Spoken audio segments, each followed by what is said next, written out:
नमस्कार. कर्नाटकच्या राजकारणाला हादरवून सोडणाऱ्या प्रज्वल रेवन्ना प्रकरणाने अखेर न्यायाच्या दिशेने एक मोठे पाऊल टाकले आहे.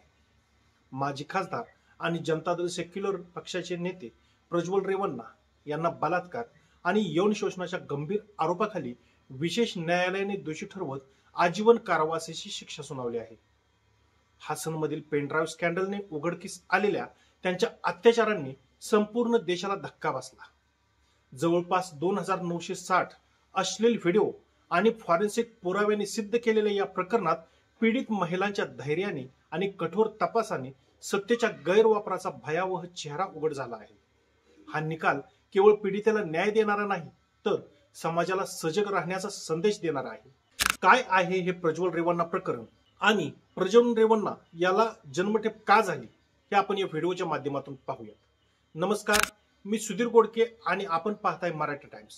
नवनवीन माहितीपूर्ण व्हिडिओ पाहण्यासाठी आमचा चॅनल नक्की सबस्क्राईब करा. कर्नाटकच्या राजकारणाला हादरवून सोडणाऱ्या प्रज्वल रेवन्ना प्रकरणाने अखेर एका ऐतिहासिक निकालापर्यंत मजल मारली.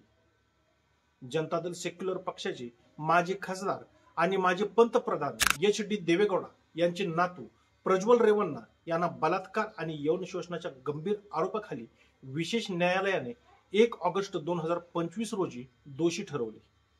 शनिवारी 2 ऑगस्ट रोजी त्यांना आजीवन कारावासाची शिक्षा आणि 11 लाख रुपये दंडाची सजा ठोठावण्यात आली. ही रक्कम पीडितेला नुकसान भरपाई म्हणून दिली जाणार आहे. या प्रकरणाने कर्नाटकच्या राजकीय वर्तुळात खळबळ माजवली असून सत्तेचा गैरवापर आणि अत्याचाराचा भयावह चेहरा उघड झाला आहे. एप्रिल 2024 मध्ये हासन लोकसभा मतदारसंघात निवडणूक प्रचारादरम्यान प्रज्वल रेवन्ना यांच्याशी संबंधित जवळपास 2960 अश्लील व्हिडिओ आणि छायाचित्र असलेली पेनड्राईव्ह हासनमधील बस स्टँड, उद्याने आणि सार्वजनिक ठिकाणी वितरित झाली. या व्हिडिओमध्ये अनेक महिलांवर प्रज्वल यांनी केलेल्या यौन शोषणाचे पुरावे होते. या घटनेने संपूर्ण देशात आक्रोश निर्माण झाला. प्रज्वल यांनी हे सर्व राजकीय षडयंत्र असल्याचा दावा केला, परंतु विशेष तपास पथकाच्या म्हणजेच एसआयटीच्या तपासाने त्यांच्यावरील आरोप सिद्ध झाले. 26 एप्रिल 2024 रोजी हासनमध्ये मतदान संपल्यानंतर प्रज्वल रेवन्ना आपल्या डिप्लोमॅटिक पासपोर्टचा वापर करून जर्मनीला पळून गेले. 31 मे 2024 रोजी बेंगळुरू आंतरराष्ट्रीय विमानतळावर उतरताच त्यांना 4 महिला पोलीस अधिकाऱ्यांच्या पथकाने अटक केली. या प्रकरणातील पहिली तक्रार एका घरेलू कामगार महिलेकडून 28 एप्रिल 2024 रोजी दाखल झाली. ती प्रज्वल यांच्या होलेनसिपुरा येथील फार्म हाऊसवर काम करत होती. तिने सांगितले की प्रज्वल यांनी तिच्यावर 2021 मध्ये हासन आणि बेंगळुरू येथील बसवनगुडी येथील निवासस्थानी 2दा बलात्कार केला. तिने त्यावेळी परिधान केलेली साडी सुरक्षित ठेवली होती, जी नंतर फॉरेन्सिक तपासणीत निर्णायक पुरावा ठरली. साडीवर आढळलेल्या डीएनए निशाण्यांनी प्रज्वल यांच्यावरील आरोप पक्के केले. याशिवाय पीडितेने रेकॉर्ड केलेल्या व्हिडिओमध्ये प्रज्वल यांचा चेहरा स्पष्ट दिसत होता, ज्याची फॉरेन्सिक तपासणीत पुष्टी झाली. या तक्रारीनंतर आणखी 3 महिलांनी प्रज्वल यांच्या विरुद्ध यौन शोषणाच्या तक्रारी दाखल केल्या. एका पीडितेने तर प्रज्वल यांनी बंदुकीच्या धाकावर तिच्यावर वारंवार बलात्कार केल्याचा आणि व्हिडिओ रेकॉर्ड करून ब्लॅकमेल केल्याचा आरोप केला. तसेच यौन शोषणादरम्यान पीडितेला हसण्यास भाग पाडले जात होते, असे धक्कादायक खुलासेही समोर आले आहेत. प्रज्वल यांचे वडील माजी मंत्री आणि होलेनसिपुराचे विद्यमान आमदार एच.डी. रेवन्ना यांच्यावरही यौन शोषण आणि पीडितेला धमकावण्याचे आरोप आहेत.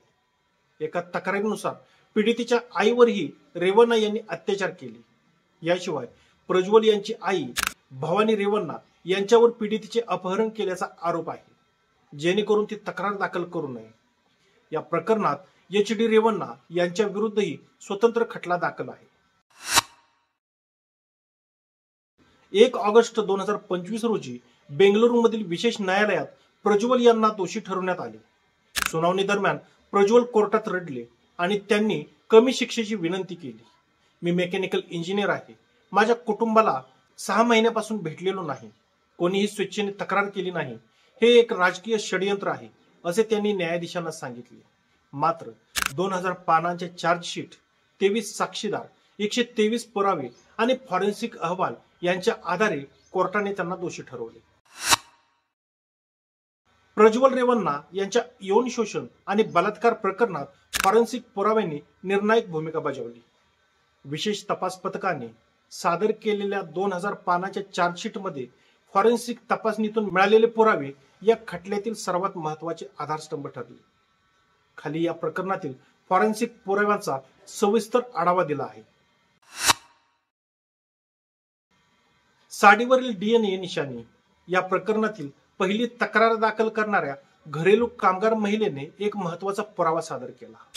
तिने 2021 मध्ये हासन आणि बेंगळुरूमधील बसवनगुडी येथील प्रज्वल यांच्या निवासस्थानी बलात्काराच्या घटनेदरम्यान परिधान केलेली साडी सुरक्षित ठेवली होती. या साडीवर आढळलेल्या डीएनए निशाण्यांची फॉरेन्सिक तपासणी केली गेली.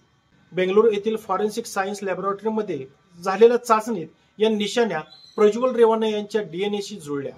त्यामुळे त्यांच्यावरील आरोप पक्के झाले. पीडितेच्या शरीरावर आणि इतर पुराव्यावर जसे की कपडे आणि घटनास्थळावरील वस्तू आढळलेल्या शारीरिक अवशेषांचे डीएनए विश्लेषण करण्यात आले. यामुळे प्रज्वल यांच्याशी थेट संबंध जोडला गेला. हासनमध्ये वितरित झालेल्या पेन ड्राईव्ह मधील जवळपास 2960 अश्लील व्हिडिओ आणि छायाचित्रांचे फॉरेन्सिक विश्लेषण करण्यात आले. फॉरेन्सिक तज्ज्ञांनी या व्हिडिओची सत्यता तपासली आणि त्यात प्रज्वल रेवन्ना यांचा चेहरा स्पष्टपणे दिसत असल्याची पुष्टी केली. व्हिडिओमध्ये दिसणारी पार्श्वभूमी हासन आणि बेंगळुरूमधील त्यांच्या निवासस्थानाशी जुळत असल्याचे आढळले.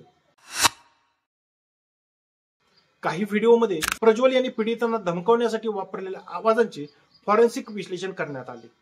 व्हॉइस स्पेक्ट्रोग्राफी तंत्राद्वारे प्रज्वल यांचा आवाज ओळखला गेला. यामुळे त्यांच्यावरील ब्लॅकमेलिंगचे आरोप अधिक पक्के झाले. प्रज्वल यांचे मोबाईल फोन, लॅपटॉप आणि इतर इलेक्ट्रॉनिक उपकरणे तपासण्यात आली. यामध्ये व्हिडिओ आणि फोटोंचे डिजिटल फुटप्रिंट्स तसेच डिलीट केलेल्या फाईल्स रिकव्हर करण्यात आल्या. सायबर फॉरेन्सिक तज्ज्ञांनी प्रज्वल यांनी पीडितांना पाठवलेले मेसेजेस, व्हॉट्सअप चॅट्स आणि इतर डिजिटल संवाद पुनर्प्राप्त केले. ज्यामुळे त्यांचे पीडितावरील नियंत्रण आणि ब्लॅकमेलिंगचे पुरावे मिळाले. प्रज्वल यांच्या मोबाईल फोनमधील जिओ लोकेशन डेटाने त्यांच्या घटनास्थळावरील उपस्थितीची पुष्टी केली. हा डेटा पीडितांनी दिलेल्या तारखा आणि वेळांशी जुळला. हासनमधील प्रज्वल यांच्या फार्म हाऊसवर आणि बेंगळुरूमधील बसवनगुडी येथील निवासस्थानी तपासादरम्यान मिळालेल्या वस्तूंची, उदाहरणार्थ बेडशीट्स, कपडे यांची फॉरेन्सिक तपासणी करण्यात आली. यावर आढळलेले शारीरिक अवशेष आणि डीएनए यांनी प्रज्वल यांच्यावरील आरोपांना बळकटी दिली. एका पीडितेने सांगितले की प्रज्वल यांनी बंदुकीच्या धाकावर तिच्यावर अत्याचार केले. तपासादरम्यान प्रज्वल यांच्या निवासस्थानावरून जप्त केलेल्या बंदुकीवर बोटांचे ठसे आणि इतर फॉरेन्सिक पुरावे तपासण्यात आले. ज्यामुळे पीडितेच्या दाव्याला पुष्टी मिळाली. बेंगळुरू आणि दिल्ली येथील केंद्रीय फॉरेन्सिक सायन्स लॅबोरेटरी यांनी स्वतंत्रपणे या पुराव्यांचे विश्लेषण केले. या अहवालामध्ये कोणतीही त्रुटी किंवा हेराफेरी आढळली नाही. ज्यामुळे कोर्टात त्यांचे वजन वाढले. प्रज्वल यांनी व्हिडिओ आणि पुरावे बनावट असल्याचा दावा केला होता. परंतु फॉरेन्सिक तज्ज्ञांनी डिजिटल मॅनिप्युलेशनचा कोणताही पुरावा नसल्याचे स्पष्ट केले. फॉरेन्सिक पुराव्यांचा प्रभाव. या फॉरेन्सिक पुराव्यांनी प्रज्वल रेवन्ना यांना दोषी ठरवण्यात महत्वाची भूमिका बजावली. विशेषतः डीएनए, व्हिडिओ आणि डिजिटल पुराव्यांनी त्यांचे राजकीय षडयंत्र असल्याचे दावे खोडून काढले. कोर्टाने 1 ऑगस्ट 2025 रोजी प्रज्वल यांना दोषी ठरवताना या फॉरेन्सिक अहवालांना निर्णायक आणि अकाट्य असे संबोधले. या पुराव्यामुळे पीडितेच्या साक्षीला बळ मिळाले आणि सत्तेच्या गैरवापराविरुद्ध लढण्यात विज्ञानाच्या भूमिकेचे महत्त्व अधोरेखित झाले. या प्रकरणाने कर्नाटकच्या राजकारणात भूकंप आणला. प्रज्वल यांच्या कथित अत्याचारामुळे जनता दल सेक्युलर पक्षाला मोठा धक्का बसला. पक्षाने त्यांना निलंबित केले. तर माजी पंतप्रधान HD देवेगौडा यांनी प्रज्वल यांना परत येऊन तपासाला सामोर जाण्याची कठोर सूचना केली होती. हासनमधील पीडित महिलांना सामाजिक बहिष्काराला सामोर जावे लागले. अनेकांना आपले गाव आणि घर सोडावे लागले. कार्यकर्त्या रूपा हसन यांनी सांगितले, अनेक पीडिता या पक्ष कार्यकर्त्या होत्या, ज्यामुळे त्यांना तक्रार करण्यास अडचणी आल्या. प्रज्वल रेवन्ना प्रकरण हे सत्तेचा गैरवापर आणि प्रभावशाली व्यक्तींच्या गुन्ह्यांचा पर्दाफाश करणारे एक उदाहरण आहे. विशेष तपास पथक, फॉरेन्सिक पुरावे आणि पीडितेच्या धैर्याने हे प्रकरण निकाली निघाले. हा निकाल केवळ पीडितेला न्याय देणारा नाही, तर समाजाला सत्ताधाऱ्याविरुद्ध आवाज उठवण्याचे बळ देणारा ठरला आहे. प्रज्वल रेवन्ना यांना आजीवन कारावासी शिक्षा ठोठावत कर्नाटकातील या भयावह सेक्स स्कॅन्डल प्रकरणाने अखेर न्यायाच्या मार्गावर एक ठोस पाऊल टाकले आहे. माजी खासदाराच्या अत्याचाराने हादरलेल्या हसनच्या पीडित महिलांच्या धैर्याने आणि विशेष तपास पथकाच्या अथक प्रयत्नांनी सत्तेच्या गैरवापराचा काळा चेहरा उघड झाला. हा निकाल केवळ पीडितांना दिलास देणारा नाही, तर सत्ताधारी आणि प्रभावशाली व्यक्तींना कायद्यापुढे कोणीही मोठा नसल्याचा स्पष्ट संदेश देतो. प्रज्वल रेवन्ना प्रकरण समाजाला सजग राहण्याची आणि अन्यायाविरुद्ध आवाज उठवण्याची प्रेरणा देत आहे, जेणेकरून भविष्यात अशा अत्याचारांना आळा बसेल. तुम्हाला या प्रकरणाविषयी काय वाटतं नक्की कमेंट करून सांगा. आमचा एपिसोड आवडला असेल तर नक्की लाईक, शेअर आणि सबस्क्राईब करा. धन्यवाद.